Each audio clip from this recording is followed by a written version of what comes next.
Imagine coming back to Monday Night Raw, thinking you're about to settle unfinished business, only to walk straight into absolute war. That's exactly what happened when Roman Reigns returned under WWE's brand new wildcard rule and instantly collided with one of the most dangerous men on the roster, Drew McIntyre. And honestly, this wasn't just a wrestling match. This felt like two final bosses trying to destroy each other in front of a live crowd. Right from the start, WWE made this feel massive.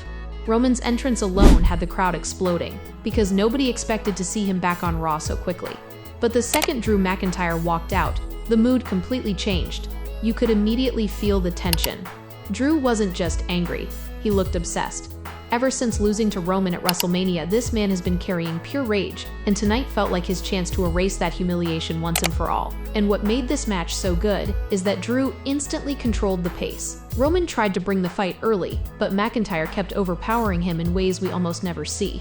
There was one moment where Drew literally launched Roman across the ring like he weighed nothing, and that's when the entire match changed. Suddenly, the big dog didn't look unstoppable anymore. He looked vulnerable, and Drew absolutely loved it. The commentary kept pushing this idea that Drew McIntyre sees himself as the future of WWE, the guy who wants to change the locker room and dominate everyone in his path.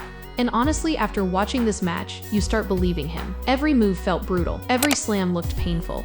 Drew wasn't just trying to win, he was trying to break Roman physically and mentally. The trash talk, the aggression, the constant pressure. It felt personal the entire time. But then Roman Reigns started doing what Roman Reigns always does. He survived. No matter how many times Drew dropped him, slammed him, or smashed him into the ring post, Roman kept finding a way back into the fight. And that's what made the crowd slowly come alive again. You could feel the momentum shifting little by little. Roman hits a clothesline. Roman lands a Superman punch. Roman starts firing up, and suddenly the entire arena realizes this match is turning into a war. Then came one of the craziest moments of the match. Drew McIntyre launching Roman's spine first into the apron. That looked absolutely brutal. For a second, it genuinely felt like Roman was finished right there. But somehow, he still kicked out later in the match. And even the commentators sounded shocked. That's the thing about Roman's character. He always makes you feel like he's one move away from defeat, but somehow he survives anyway. And just when it looked like Roman might actually steal the win with the spear, WWE turned the chaos all the way up.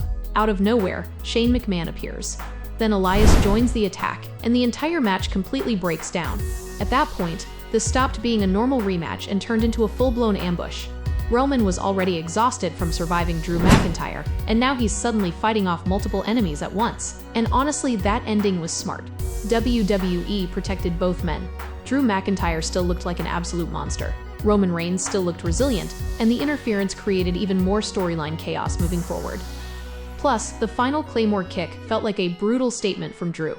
It was WWE basically saying, Roman may still be the face of the company, but Drew McIntyre is coming for everything. Overall, this match worked because it felt intense from beginning to end. The crowd was invested, the physicality looked real, and both Roman Reigns and Drew McIntyre came across like true main event stars. Add in the surprise interference and the wildcard rule chaos, and this turned into one of those classic WWE matches where everything slowly spirals out of control in the best possible way. And honestly, if this was supposed to prove that Drew McIntyre belongs at the very top of WWE, it absolutely worked.